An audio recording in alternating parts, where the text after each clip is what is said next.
سب سے زیادہ جاہل وہ ہے جو گناہ سے باخبر ہوتے ہوئے بھی گناہ کا مرتکب ہوتا ہے۔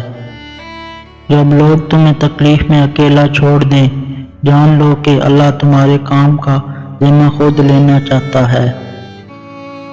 اگر چاہتے ہو کہ اللہ تعالیٰ تمہارے دل روشن فرما دے تو غیر ضروری گفتگو سے بچو، گناہوں سے دور رہو اور کوئی نہ کوئی ایسا عمل خیر ضرور کیا کرو جس کا علم خدا کے علاوہ کسی کو نہ ہو۔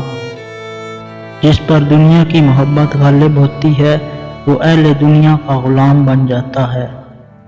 علم کا مزہ اسے آتا ہے جس نے تنگ دستی کے باوجود علم حاصل کیا ہو۔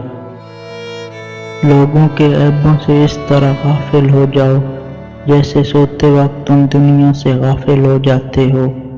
انسان کی انسانیت تب ختم ہو جاتی ہے جب اسے دوسروں کے دکھوں پر ہنسی آنے لگے۔ کوئی تمہارا دل دکھائے تو ناراض مت ہونا، کیونکہ قدرت کا قانون ہے، جس درخت کا پھل زیادہ میٹھا ہوتا ہے لوگ پتھر بھی اسی کو مارتے ہیں۔